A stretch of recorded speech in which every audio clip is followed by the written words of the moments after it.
Hello everyone, welcome all of you. सबसे पहले तो आप सभी के प्यार और स्नेह के लिए आप सभी का तहे दिल से आभार, क्योंकि आप सभी के प्यार और स्नेह से ही मुझे और अच्छा करने की प्रेरणा मिलती है। चैनल के जो सब्सक्राइबर्स हैं और वीडियोस के जो व्यूअर्स हैं, उन सभी का भी मेरे दिल की गहराइयों से बहुत बहुत धन्यवाद, क्योंकि आप लोगों की हौसला अफजाई से ही हमें और अच्छा करने के लिए हम प्रेरित होते हैं। अब आप सभी से ये भी निवेदन रहेगा कि आपने जो प्यार और स्नेह मुझे दिखाया है, मेरे लिए ये जो प्यार और स्नेह बनाया है, ये आप आगे भी ऐसे ही बरकरार रखें। और निवेदन ये भी रहेगा कि आप चैनल को और ज्यादा शेयर और फॉरवर्ड करें, ताकि इसका फायदा सभी लोगों को मिल सके। ठीक है, अब हम बात करते हैं हमारी स्टडी की। हमने अभी तक पार्ट्स ऑफ स्पीच का एक कंप्लीट चैप्टर जो है वो पढ़ लिया है।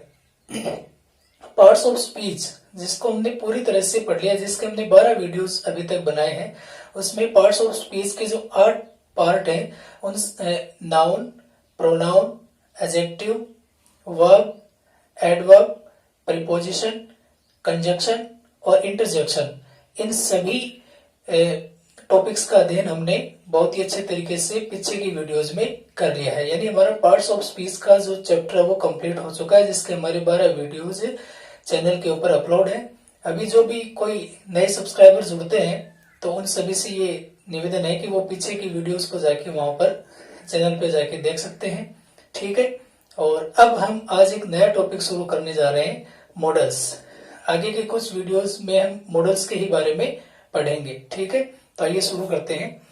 मॉडल्स, मॉडल क्या होता है? देखिए, मॉडल के बारे में थोड़ा सा मैं आपको पहले बता दूं कि हम पार्ट्स ऑफ स्पीच के अंदर एक वर्ब का टॉपिक पढ़ चुके हैं, जिसमें हमने बेसिक फॉर्मेट में ये पढ़ा था कि वर्ब 2 प्रकार की होती है, हेल्पिंग वर्ब और मेन वर्ब।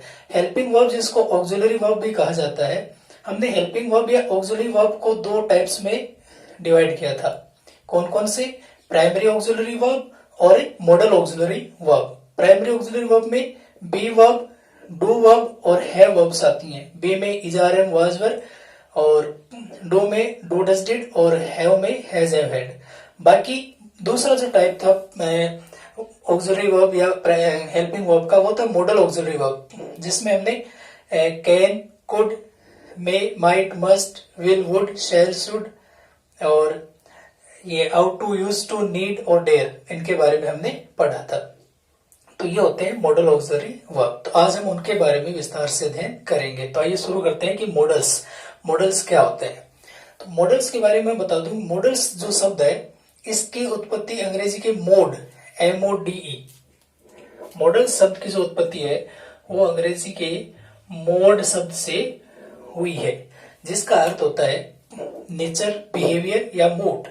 नेचर यानी हमारी प्रकृति, बिहेवियर यानी हमारा व्यवहार, और मूड का अर्थ होता है मन स्थिति या हमारी मन की दशा। ठीक है, तो मॉडल की परिभाषा देखिए क्या होती है। ए मॉडल इज ए वर्ब। एक मॉडल इज यानी होता है ए वर्ब यानी एक क्रिया, दैट कंबाइंस, जो जुड़ा रहता है, विद अनदर वर्ब यानी दूसरी क्रिया के साथ, टू इंडिकेट यानी दर्शाने के लिए, मूड यानी मनोदशा, और टेंस यानी वाक्य के टेंस को। यानी मॉडल एक ऐसी वर्ब होती है जो एक अन्य वर्ब के साथ, अन्य वर्ब यानी मेन वर्ब के साथ जुड़ी हुई रहती है, जो कि सेंटेंस के अंदर उस सेंटेंस की मूड और टेंस को दर्शाती है। ठीक है, अब मॉडल के बारे में आपको बता दूं कि मॉडल का जो प्रयोग है वो हमेशा हेल्पिंग वर्ब यानी ऑक्सिलरी वर्ब के तौर पे ही किया जाता है। इसका प्रयोग कभी भी मेन वर्ब के रूप में नहीं किया जाता है। इनका प्रयोग सिर्फ और सिर्फ हेल्पिंग वर्ब के तौर पे ही किया जाता है। अभी जो परिभाषा में हमने पढ़ा ना कि ये मॉडल इज ए वर्ब, तो यानी a modal is a helping verb. Modal एक ऐसी सहक्रिया होती है that combines with main verb, है ना, जो कि मैन वर्ब के साथ जुड़ी होती है, टू इंडिकेट मूड और टेंस। इंडिकेट दर्शाने के लिए, मूड और टेंस, मूड यानी मनोदशा और वाक्य का टेंस दर्शाने के लिए इनका प्रयोग होता है। अब देखिए मॉडल ऑक्सिलरीज कौन कौन सी होती हैं। Can, could, may, might, must, will, would, shall, should, ought, use to, need और डेयर, ये मॉडल ऑक्सिलरीज वर्ब्स होती हैं। ठीक है, इनका प्रयोग सिर्फ और सिर्फ हेल्पिंग वर्ब के रूप में ही किया जाता है। ठीक है, अब देखिए characteristic of model auxiliaries. Characteristics का क्या होता है? विशेषताएं। ऑफ मॉडल ऑक्सिलरीज यानी मॉडल सहायक्रियाओं की। तो ये देखिए इनकी विशेषताएं क्या होती हैं। ये हमेशा मेन वर्ब के साथ सहायक की भूमिका में प्रयुक्त होती हैं। इनका प्रयोग हमेशा मेन वर्ब के साथ किया जाता है, यानी ये मेन वर्ब से पहले प्रयुक्त की जाती है और ये मेन वर्ब की सहायक के रूप में प्रयुक्त होती है। ठीक है, हमने पहले भी पढ़ लिया कि ये हेल्पिंग वर्ब के अंतर्गत आते हैं। तो हेल्पिंग वर्ब का अर्थ क्या होता है? सहायता करना। तो ये मेन वर्ब की क्या करते हैं? सहायता करते हैं। तो ये हमेशा सेंटेंस में मेन वर्ब के साथ सहायक की भूमिका में प्रयुक्त होते हैं। मेन वर्ब से पहले इनका प्रयोग होता है और ये मेन वर्ब की हेल्प करते हैं। ठीक है, दूसरी विशेषता, इन पर सब्जेक्ट के नंबर, सब्जेक्ट यानी कर्ता के नंबर यानी वचन और जेंडर यानी लिंग का कोई प्रभाव नहीं पड़ता है। सब्जेक्ट का नंबर यानी सब्जेक्ट चाहे आपका एक वचन हो चाहे बहुवचन हो। सब्जेक्ट का जेंडर चाहे जेंडर आपका मेस्कुलिन हो, फेमिनाइन हो, कॉमन हो या न्यूट्रल जेंडर हो, कोई सा भी जेंडर हो, मॉडल्स के ऊपर कोई प्रभाव नहीं पड़ता है। यानी मॉडल जो है वो सभी सब्जेक्ट्स के साथ एक ही मॉडल यूज हो सकता है। अब जैसे कैन है तो सब्जेक्ट से आपका एक वचन हो चाहे बहुवचन हो। सब्जेक्ट का जेंडर से पुल्लिंग हो, स्त्रीलिंग हो, उभयलिंग हो या नपुंसकलिंग हो, कोई सा भी हो, सभी के साथ इनका प्रयोग किया जा सकता है। यानी इनके ऊपर सब्जेक्ट के नंबर यानी वचन व जेंडर का कोई प्रभाव नहीं पड़ता है। लेकिन जैसे प्राइमरी ऑक्सिलरी वर्ब है जैसे इज है ना, तो इज तो अब एक वचन के साथ ही प्रयोग होता है इसका, बहुवचन के साथ तो आर का होता है ना ऐसे। लेकिन ये इनका प्रयोग सभी के साथ होता है, चाहे एक वचन हो चाहे बहुवचन हो, इसलिए इनका सब्जेक्ट के नंबर व जेंडर पर कोई प्रभाव नहीं पड़ता है। इनके बाद नोट लगाने से वाक्य नेगेटिव बन जाता है। इनके तुरंत बाद यदि आप नोट लगा रहे हो तो वो सेंटेंस क्या बन जाता है? नेगेटिव बन जाता है। इनको सब्जेक्ट से पहले रखने पर और यदि इनका प्रयोग आप सब्जेक्ट से पहले कर रहे हो यानी कर्ता से पहले कर रहे हो तो वो सेंटेंस क्या बन जाता है?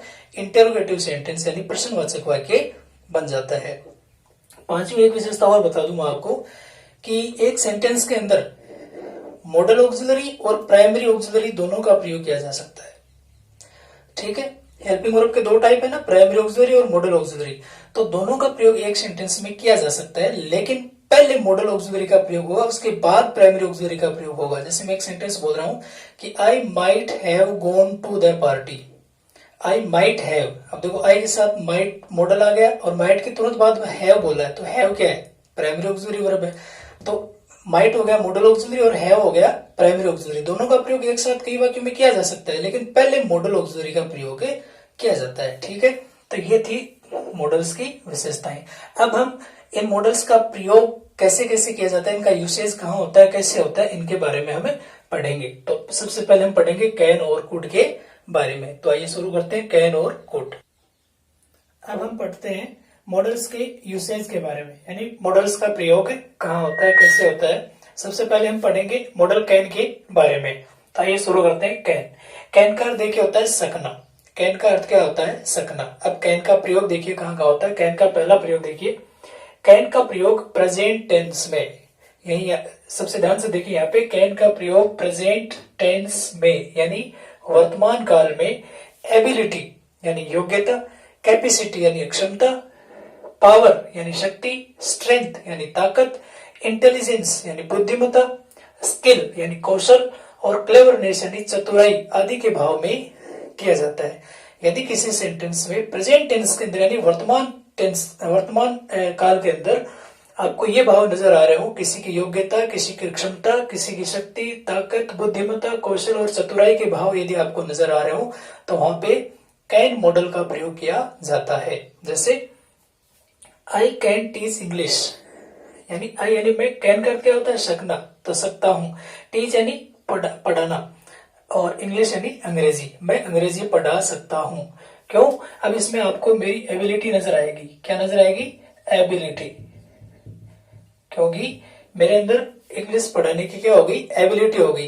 तो एबिलिटी यानी योग्यता के अंदर आई कैन टीच इंग्लिश किसका प्रयोग होगा? कैन का प्रयोग होगा। जैसे Ramesh can run fast, Ramesh can run यानी दौड़ सकता है। कैन कर सकना होता है, रन दौड़ना, फास्ट यानी तेज।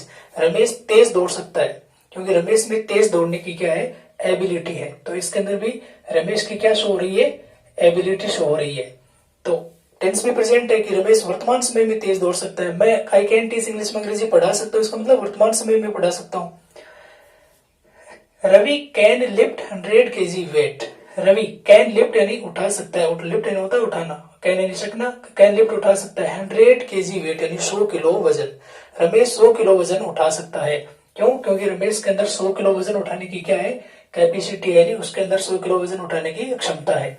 आप इसमें पावर और स्ट्रेंथ को भी ले सकते हो, क्योंकि क्योंकि जब रमेश में शक्ति पावर होगा, स्ट्रेंथ ताकत होगी, तभी वो 100 किलो वजन को उठा पाएगा। हर व्यक्ति के बस की बात नहीं होती 100 किलो वजन उठाना। तो इसमें रवि की कैपेसिटी, रवि का पावर और रवि का स्ट्रेंथ, तीनों चीजें क्या हो रही है, शो हो रही है। कैपेसिटी, पावर और स्ट्रेंथ, तीनों चीजें इसमें शो हो रही है। ठीक है, फिर देखिए we can climb up this high tree. We यानी हम, कैन क्लाइंब अप यानी ऊपर चढ़ सकते हैं, दिस हाई ट्री यानी इस ऊंचे पेड़ पर, हम इस ऊंचे पेड़ पर चढ़ सकते हैं। क्यों? क्योंकि इसमें भी आपके ऊंचे पेड़ पे चढ़ने पे आपके पास क्या है, कैपेसिटी है, उस पे चढ़ने की क्षमता आपके पास, स्ट्रेंथ यानी ताकत आपके पास।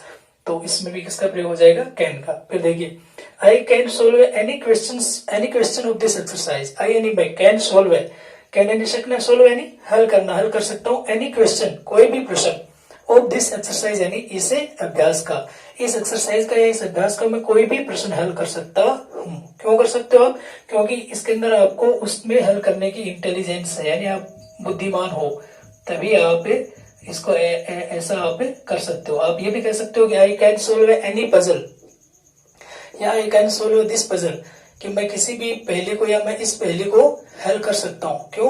क्योंकि आपके अंदर इंटेलिजेंस है, स्किल है आपके अंदर। इंटेलिजेंस और स्किल का समान अर्थ होता है लगभग, क्योंकि ऐसा करने के लिए आपके पास बुद्धि है ना, आप में एबिलिटी भी ऐसा करने की। ठीक है, आई कैन बिफोल हिम। आई यानी मैं, कहने नहीं सकना, बिफोल यानी होता है मूर्ख बनाना, ही मैंने उसे, कि मैं उसे मूर्ख बना सकता हूँ। तो ऐसा करने के लिए आपके पास क्या है, क्लेवरनेस है, यानी आप चतुर है ऐसा करने में, ऐसा काम करने में आपके पास क्लेवरनेस है, यानी चतुराई है। तो दोबारा देख लीजिए, कैन का प्रयोग प्रेजेंट टेंस में यानी वर्तमान काल में, सिर्फ और सिर्फ वर्तमान काल में निम्न भाव दर्शाने के लिए किया जाता है। एबिलिटी योग्यता, कैपेसिटी क्षमता, पावर शक्ति, स्ट्रेंथ ताकत, इंटेलिजेंस बुद्धिमत्ता, स्किल कौशल और क्लेवरनेस यानी चतुराई। ठीक है, अब आगे देखते हैं कैन का दूसरा प्रयोग। आगे कैन का दूसरा प्रयोग देखिए, इनफॉर्मल रिक्वेस्ट यानी अनौपचारिक निवेदन, यानी आप निवेदन तो कर रहे हो लेकिन उसमें आप अनौपचारिक रूप से कर रहे हो, यानी फॉर्मेलिटी नहीं निभा रहे हो, उसमें अनौपचारिक निवेदन यदि आप कर रहे हो तो कैन का प्रयोग किया जाता है। इस अनौपचारिक निवेदन का प्रयोग जो है वो तब किया जाता है जब हम अपने मित्र से बात कर रहे हो, या फिर हम किसी शॉप यानी दुकान में, किसी ऑफिस यानी कार्यालय में, या किसी रेस्टोरेंट में, या किसी होटल में इत्यादि में क्या कर रहे हो, किसी से बातचीत कर रहे हो, तब इनफॉर्मल रिक्वेस्ट का प्रयोग किया जाता है। जैसे can you give me your pen, क्या तुम मुझे तुम्हारा पेन दे सकते हो, यह आपने उससे अनौपचारिक निवेदन किया, और ये निवेदन आपने किससे किया है, टू ए फ्रेंड यानी एक मित्र से किया है। Can you give me your pen, क्या तुम मुझे तुम्हारा पेन दे सकते हो। दूसरा देखिए, can you give me some more ice creams, can you give, क्या तुम मुझे दे सकते हो, सम यानी कुछ, मोर आइसक्रीम्स यानी ज्यादा आइसक्रीम, क्या तुम मुझे कुछ और ज्यादा आइसक्रीम दे सकते हो। यह आपने निवेदन, अनौपचारिक निवेदन किया है, कहाँ पे, टू ए रेस्टोरेंट कह सकते हो, या टू ए होटल कह सकते हो। आप किसी होटल में या रेस्टोरेंट में आप ऐसे निवेदन कर सकते हो, जो कि इनफॉर्मल होता है। Can you give me some more ice creams. एक बात और बता दूं, हमने पहले पढ़ा था कि मॉडल से, सॉरी सब्जेक्ट से पहले यदि मॉडल का प्रयोग किया जाता है तो वो सेंटेंस क्या बन जाता है, इंटेरोगेटिव यानी प्रश्नवाचक बन जाता है। फिर जो मॉडल होता है उसका अर्थ क्या भी निकलने लग जाता है, उसकी शुरुआत फिर क्या किससे होगी, क्या से। अब यहाँ पे कैन शुरू में आ गया, इसका मतलब पहले अर्थ निकलेगा क्या। कैन यू गिव, क्या, यू यानी तुम, गिव यानी दे सकते हो, मी यानी मुझे, योर पेन यानी तुम्हारा पेन। ठीक है, अब तीसरा प्रयोग देखिए, किसी बात की संभावना जानने के लिए, किसी भी बात की पॉसिबिलिटी या संभावना जानने के लिए जब प्रश्न किया जाता है तब कैन का प्रयोग किया जाता है। यदि आपको किसी चीज की संभावना जाननी हो और इसके अंदर यदि आपको प्रश्न के माध्यम से संभावना जानना चाहते हैं आप, तो उसमें कैन का प्रयोग किया जा सकता है। जैसे can the blind see, can यानी क्या, द ब्लाइंड यानी अंधा, सी देख सकता है, क्या अंधा देख सकता है, या आपको संभावना हो गई आपके अंदर, इसके लिए आपने प्रश्न किया, ये कैन द ब्लाइंड सी की क्या अंधा देख सकता है। कैन दिस बॉय, क्या यह लड़का बी हो सकता है, थीप एक चोर, क्या ये लड़का एक चोर हो सकता है, ये संभावना के लिए आपने प्रश्न किया है। Can the lame run, can क्या, द लेम यानी लंगड़ा, रन दौड़ सकता है, क्या लंगड़ा व्यक्ति दौड़ सकता है। इस प्रकार की संभावनाओं को जानने के लिए जब प्रश्न किया जाता है तो कैन का प्रयोग किया जाता है। तो याद रखें, इनफॉर्मल रिक्वेस्ट यानी अनौपचारिक निवेदन में और किसी बात की संभावना जानने के लिए जब प्रश्न किया जाता है तो मॉडल कैन का प्रयोग किया जाता है।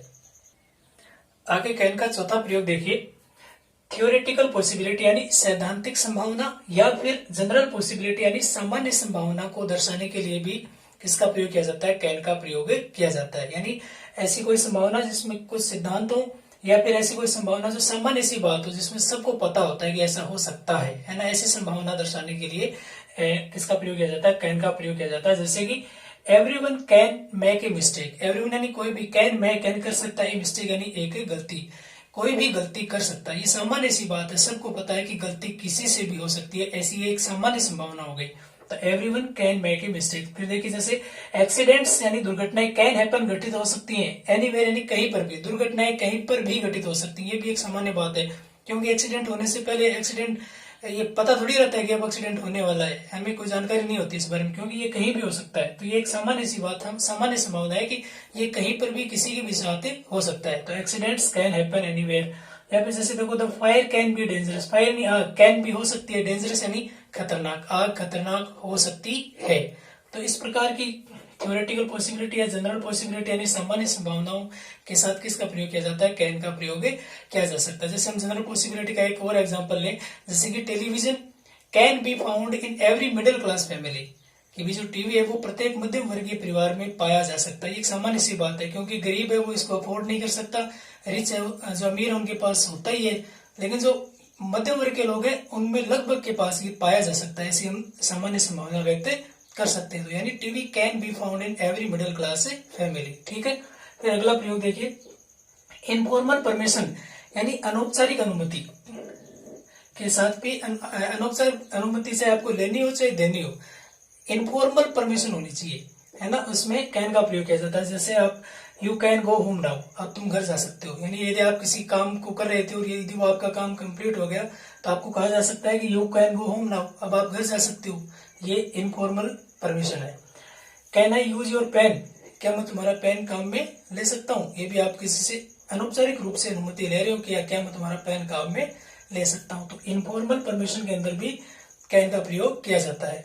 फिर देखिए, इनप्रोबेबल कंडीशनल सेंटेंसेस यानी सशर्त संभावना वाले वाक्यों में, इनका अर्थ होता है में प्रोबेबल यानी संभावना, कंडीशनल यानी शर्त वाले सेंटेंसेस यानी वाक्यों में, ऐसे वाक्य जिनमें किसी शर्त के साथ कोई संभावना व्यक्त की जा रही हो, कोई शर्त रखी जाती हो, यदि आपके ऐसा करते हो तो ऐसा हो सकता है ना, इस प्रकार के वाक्यों में किसका प्रयोग होता है, कैन का प्रयोग होता है। ये सेंटेंस इफ से शुरू होते हैं। जैसे देखिए, इफ यू रिक्वेस्ट, यदि तुम निवेदन करते हो, ही कैन हेल्प यू, तो वह तुम्हारी सहायता कर सकता है। शर्त क्या रखी गई, कंडीशन क्या है इस वाक्य में कि इफ यू रिक्वेस्ट, यदि, एक क्या होता है, यदि यू रिक्वेस्ट, तुम निवेदन करते हो, तो ये तो हो गई शर्त। तो संभावना क्या व्यक्त की गई कि ही कैन हेल्प यू, तो वह तुम्हारी सहायता कर सकता है। दूसरा वाक्य देखिए, इफ शी ट्राइज, यदि वह कोशिश करती है, यह हो गई कंडीशन यानी शर्त, यदि वो कोशिश करती है तो शी कैन अचीव इट, तो वैसे प्राप्त या हासिल कर सकती है। तो ये शर्त है, इस शर्त के साथ ये संभावना है कि यदि आप ऐसा करते हो तो ऐसा हो सकता है।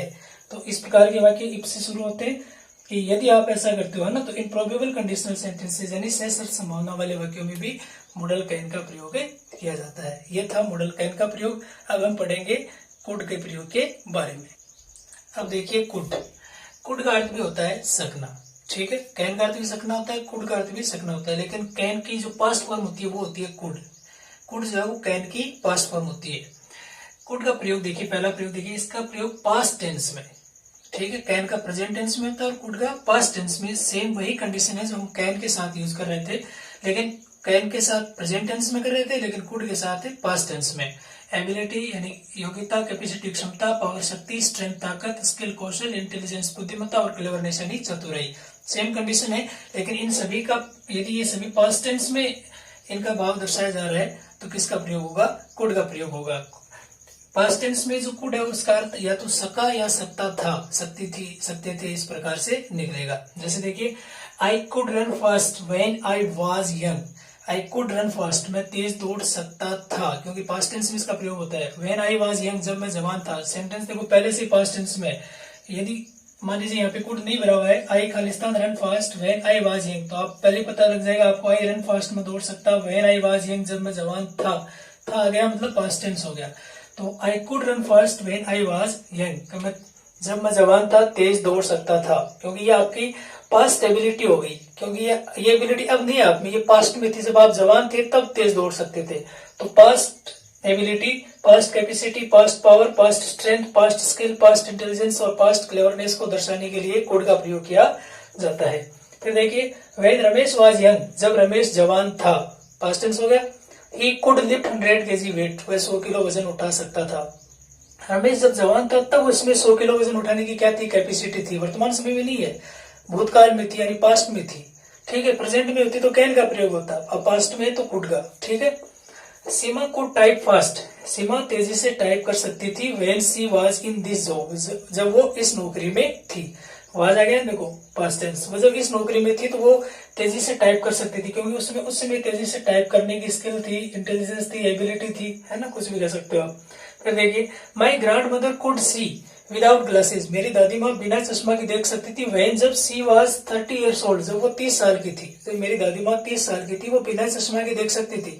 अब वो वृद्ध हो गई है ना, इसलिए। लेकिन जब वो भूतकाल में पीछे जब वो 30 साल की थी, जवान थी, तब वो बिना चश्मा के देख सकती थी, क्योंकि उसमें उनमें बिना चश्मा के देखने की कैपेसिटी थी, है ना।